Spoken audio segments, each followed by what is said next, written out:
Hello everyone, good evening. সবাই কেমন আছো? আমাকে কিন্তু আগে অবশ্যই কমেন্ট করে জানিও। আমি কিন্তু ভালোই আছি। আজকে সন্ধ্যে থেকে ব্লগটা শুরু করলাম, জাস্ট এমনি মনে হলো যে না, সন্ধ্যে থেকে আজকে ব্লগটা শুরু করি। তো আমি এখন মুখ হাত পা ধুয়ে একটু ফ্রেশ হয়ে চলে এসেছি আর একটু ক্রিম মেখে নেবো। এই শীতকালে তো একেবারে সন্ধ্যের দিকে, সন্ধ্যে দেওয়ার আগেই মুখ হাত পা ধুই তখন ক্রিম ট্রিম মেখে নিই। রাত্রে আর শোয়ার আগে মাখি না। তবে স্কিনটা বেশ ভালোই ফাটছে, নাকের ডগাগুলো একদম ফেটে ফেটে যাচ্ছে। তো ভাবছি যে রাতের দিকে মুখটা ধুতে একটু কষ্ট হয় ঠান্ডায়, তো ওয়াইপস দিয়ে রাতের দিকে মুখটা একটু পরিষ্কার করে একটু বোরোলিং মেখে শোবো। বিশেষ করে নাকের ধারগুলো এত ড্রাই হয়ে যাচ্ছে, ভীষণ বিচ্ছিরি লাগে। তো আমি না এই বডি লোশনটা ইউজ করি, ওটাই তোমাদের দেখাচ্ছিলাম। আর ক্রিম বলতে গেলে নিভিয়ার যে একদম ডিপ নীল কালারের ডাব্বাটা আছে ওইটাই কিনি।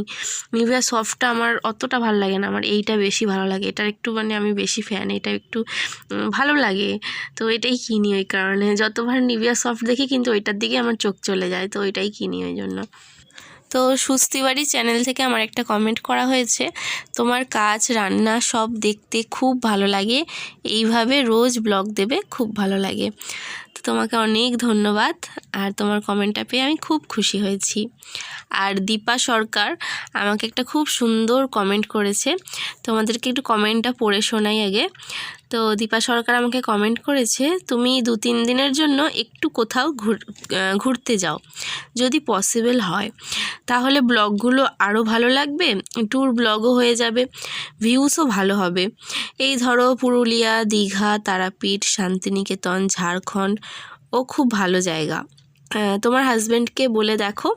আচ্ছা, তোমার পাহাড় ভালো লাগে না সমুদ্র? আমার কিন্তু সমুদ্রটাই বেশি ভালো লাগে। তো তোমাদের কোনটা ভালো লাগে এবং তোমার কোনটা ভালো লাগে সেটাও কিন্তু আমাকে জানাতে পারো। তো এইভাবেই বেশ একটু গল্প করলে আমাদের কিন্তু বেশ ভালো লাগে। আর হ্যাঁ, তুমি যখন বলছো আমি নিশ্চয়ই চেষ্টা করব যে কোথাও একটা ঘুরতে যাওয়ার, কিন্তু এখন তো কোথাও ঘুরতে যাওয়ার প্ল্যান নেই, তবে চেষ্টা করব। তুমি যখন বলেছো নিশ্চয়ই চেষ্টা করব। এরপরে শুভ্রা বোন অথবা দিদি কে হবে আমি বুঝতে পারছি না, যাই হোক, তো আমাকে কমেন্ট করেছো ডেলি ব্লগ দিচ্ছ, ভালো লাগছে, থ্যাংক ইউ সো মাচ। আর ডান্স উইথ সানি আমাকে কমেন্ট করেছে, আমি যাব নীলাঞ্জনা পার্ক। হ্যাঁ, চলে এসো, একসাথে আমরা সবাই মিলে যাব নীলাঞ্জনা পার্ক ঘুরতে, বেশ মজা হবে। আর চৈতালি ঘোষাল আমাকে কমেন্ট করেছে, আমিও গিয়েছিলাম অনেক দিন আগে, তুমি এসছিলে জেনে খুব ভালো লাগলো, ভীষণ সুন্দর জায়গা নীলাঞ্জনা পার্ক। তো তোমরা যারা আসোনি তারাও এসো, খুব ভালো লাগবে। আর আমাকে কমেন্ট করার জন্য অনেক ধন্যবাদ। আয়ুষ এখন পড়তে যাবে। ও ঘুম থেকে উঠে ইদানিং দেখছি একদম পড়তে যেতে চাইছে না, কিন্তু আগে এমনটা করতো না। আসলে এখন হয়তো শীতের জন্য এমনটা করে, শীতে তো লেপ থেকে কারোরই উঠতে ইচ্ছা করে না, ওরও সেরকম উঠতে ইচ্ছা করে না। তো ওকে বেশ ভালো মোটা ধরনের সোয়েটার পরিয়ে দিলাম। সোয়েটারের নিচে আরেকটা আমি সোয়েটার টাইপেরই একটা কি জামা বলো ওটাকে ঠিক জানি না, ওটাও বেশ গরম হয়, এত মোটা, কিন্তু সোয়েটার ঠিক নয়। ওইটা আবার কাচলে 2-3 দিন লেগে যায় শোকাতে, তো ওইটা বেশ গাটা গরম থাকে, তো ওইটা ভেতরে পরিয়ে তার উপর এই সোয়েটারটা পরিয়েছি। আর এখন একটু ক্রিম ট্রিমও মাখিয়ে দিচ্ছি, দেখো না কিছুতেই পড়তে যাবে না, বিছনা থেকে উঠে ওই কি বলে চাটাই খায়। আজকে চা তো করে দিইনি, আজকে ম্যাগি করে দিয়েছিলাম। তো ম্যাগিটাকে খেয়ে একটুখানি বাথরুমে গিয়েছিলো, একটু মুখটা ধুয়ে, মুখ হাতটা ধুয়ে আর চলে এসে এখানে আমি ভালো করে একটু ফ্রেশ করিয়ে দিলাম। এবার দিয়ে আসবো, আমিও একটুখানি সোয়েটারটা পরে নিচ্ছি। আজকে তো পৌষ সংক্রান্তি আই থিঙ্ক, তো পৌষ সংক্রান্তি বলে না কী সংক্রান্তি বলে জানি না, যাই হোক, তো আজকে আমাদের একটুখানি যে কোনো পিঠে করতে হয়, চালের গুঁড়ি দিয়ে যে কোনো পিঠে করলেই হবে। তো ওই জন্য আজকে আমি একটুখানি ভাবলাম পাটিসাপটা করব। প্রথমে ভেবেছিলাম গোলা রুটি করব, চালের গুঁড়ো আর ময়দা দিয়ে একটু গোলা রুটি করব, তার সাথে রসবড়া করব। তো আমি তারপর ভাবলাম যে আমার হাজব্যান্ড আবার খাবে না, একটু পাটিসাপটা করলে তবু খাবে। ওই জন্য ওকে বলেছিলাম তাহলে একটু নারকেল নিয়ে আসো, তো ও না খেলে না আমার ভালো লাগে না। কিন্তু দেখো সত্যি কথা বলতে ও 1 পিসই খেয়েছিল, আমি এতগুলো পাটিসাপটা করেছি, ও 1 পিসের বেশি 2 পিস খায়নি। ও এরকমই, ওর পছন্দ মতন খাবার না হলে খায় না। পছন্দ মতন বলতে ওই ভাত, রুটি, মুড়ি এইসবই ভালো খায়, পিঠে অতটা খায় না। আর ওর পছন্দের পিঠে হচ্ছে ভাজা পিঠে, পুলি পিঠে যেমনভাবে আমরা মুড়ি সেরকমভাবে মুড়ে ছাঁকা তেলে ভেজে দিতে হবে। সেটা একবার করব, ওর যেহেতু পছন্দ ওটাও একবার করব। বাট এখনও অতটা খেতে চায় না। বিষয়টা হচ্ছে ও বেশি রিচ খাবার একদমই খায় না, এই গ্যাস অম্বল হয়ে যায় বলে ও পছন্দ করে না। তো যাই হোক, ও একটা খেলো আমার মন খারাপ হয়ে গেল, আর ওর জন্যই আমি নারকেল টারকেল আনতে দিয়ে বললাম যে একটু নারকেল নিয়ে আসো।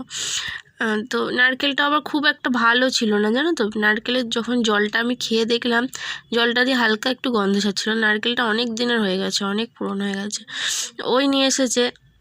যাই হোক, ও বুঝতে পারেনি, ভেতর থেকে, বাইরে থেকে তো বোঝা যায় না ভেতরে কীরকম আছে। মানে খুব যে খারাপ ছিল তা না, বাট একটু গন্ধ হয়ে গিয়েছিলো নারকেলটা। যাই হোক, নারকেলটা ভীষণ ভালোভাবে আর কি কুড়িয়ে নিচ্ছি আমি। আর তারপর একটুখানি চিনি মিশিয়ে রাখলাম।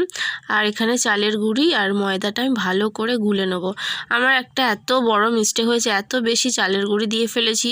এটাতে ময়দাটাই বেশি দেয়, চালের গুঁড়ি বেশি দেয় না।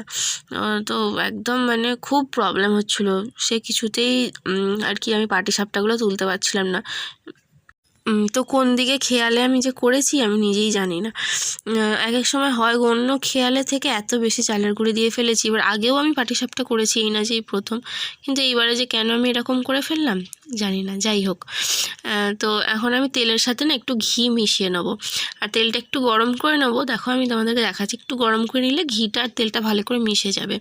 একটু ঘি দিয়ে পাটিসাপটা করলে বেশ ভালোই লাগে খেতে।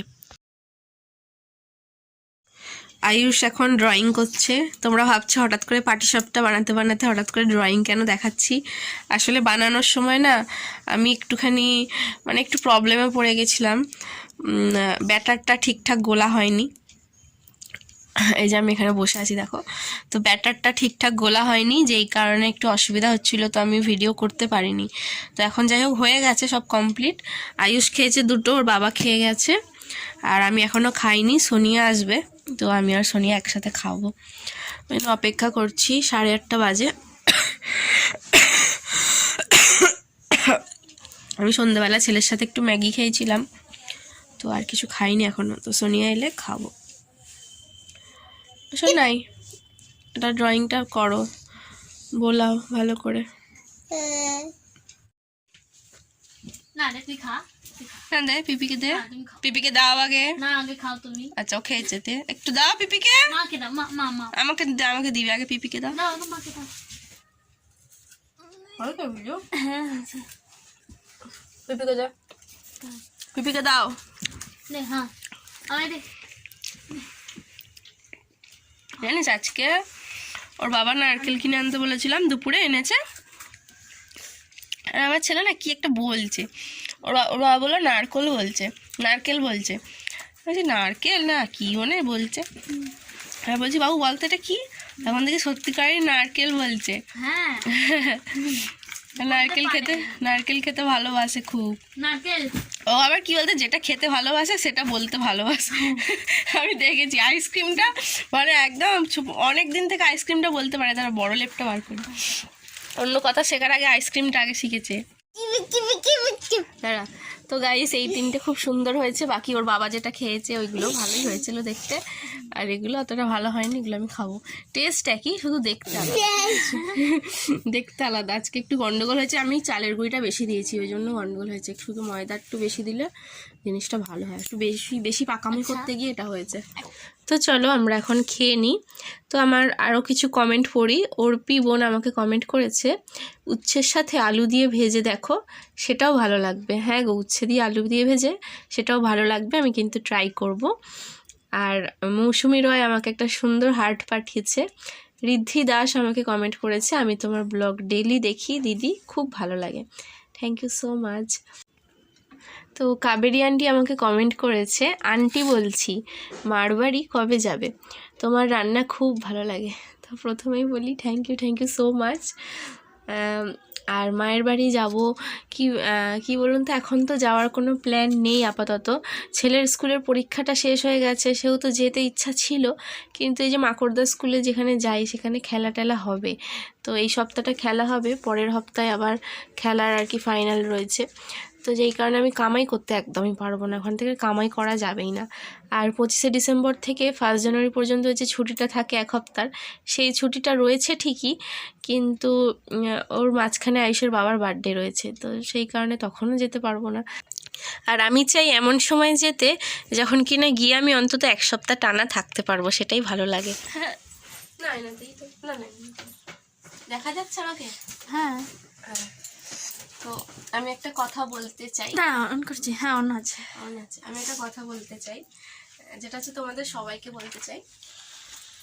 আমি কালকে যে ভিডিওটা আর কি করেছিলাম, তো সেইটাতে আমি বলেছিলাম, আমি ইস্কনের মন্দিরে গিয়েছিলাম, তো ওখানে গিয়ে বলেছিলাম যে সোনিয়া কিন্তু রাধাকৃষ্ণ ঠাকুরের ভক্ত, মানে কৃষ্ণ ঠাকুরের ভক্ত, তাই তো বলেছিলাম। আর আমি বলেছিলাম আমি অন্য ঠাকুরের ভক্ত, সেটা আমি একটা ভিডিওতে বলেছিলাম। তোমাদের কি মনে আছে? তাহলে জানিও, ঠিক আছে? অনেক দিন আগের ভিডিওতে আমি বলেছিলাম যে আমি কোন ঠাকুরের ভক্ত, আমি সেরকম একটা বলি না, মনে হয় 1 বছর আগেই হতে পারে, তবেকার ভিডিওতে আমি বলেছিলাম। তো আমি ভাবতে পারিনি কেউ আমাকে কমেন্ট করবে এবং সঠিকটা উত্তর দিতে পারবে। তো কি নাম, মল্লিকা বোধহয়, মল্লিকা বলে একজন আমাকে কমেন্ট করেছে, মল্লিকা দিদি ভাই কমেন্ট করে লিখেছে যে লোকনাথ বাবা, তাই না?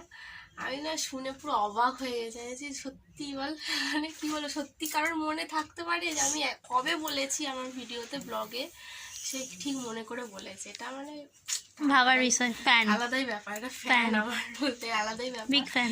বাকি আরো কয়েকজন আছে যারা কিনা ডেইলি আর কি আমার ভিডিওতে কমেন্ট করে, এমনকি আমি ভিডিও না দিলে অপেক্ষাও করে। আমি তো রেগুলার ভিডিও দিই না, আমার জন্য অপেক্ষাও করে এবং আমার এই জিনিসটা মনে রেখেছে, এটা অনেক আমার কাছে অনেক বড় ব্যাপার। তো এবার বলি, আমি সেই ভিডিওটাতে আমার জন্মদিনের ভিডিওতে আমি বলেছিলাম যে আমি লোকনাথ বাবার ভক্ত। কারণ আমি ছোটবেলা থেকে, একদম ছোট তখন থেকে শুনে আসছি লোকনাথ বাবার মৃত্যুদিন, যেদিনকে লোকনাথ বাবার পুজো হয়, মানে মেন লোকনাথ বাবার পুজো যেদিনকে হয় সেদিনকে আমার জন্মদিন। আচ্ছা, আমি জন্মেছিলাম এই ছোট থেকে, ওইটা যে শুনেছিলাম, ওইটা শোনার পর থেকে ছোট থেকেই আমি লোকনাথ বাবা ঠাকুরের ভক্ত, ঠিক আছে? মানে ওই দিনকে, পুজোর দিনকে বেশ ঠাকুরকে এনে, ঠাকুরের যা যা পছন্দ, ওই অমৃতি, তারপর ছোটো ছোটো মিহিদানাগুলো লোকনাথ বাবার পছন্দ, পোলাও, এইগুলো লোকনাথ বাবার পুজোর দিন দেখবে খাওয়া হয়। তো ওইগুলো আমি চেষ্টা করতাম নিয়ে এসে ঠাকুরকে দেওয়ার। তো সেই কথাটা আমি আমার জন্মদিনের ব্লগে বলেছিলাম, কে মনে রেখে সেটা আমাকে কমেন্ট করেছে, তো এটা আমার অনেক বড় পাওয়া। Thank you. চলো টাটা। থ্যাংক ইউ, আমার এইভাবেই আমার পাশে থেকো। কি বলবো? আচ্ছা সরি, আসলে আমি এত থ্যাংক ইউ বলি তো আমার থ্যাংক ইউ বলতে বলতে আমি হাঁপিয়ে যাই। হাজার ধন্যবাদ আমার পাশে। যাই হোক, তোমাদের সবাইকে অনেক ধন্যবাদ, আমার পাশে এইভাবে থেকো, আমাকে উৎসাহ দিও, আমাকে অনেক অনেক কমেন্ট করো। লাভ ইউ সবাইকে, টাটা।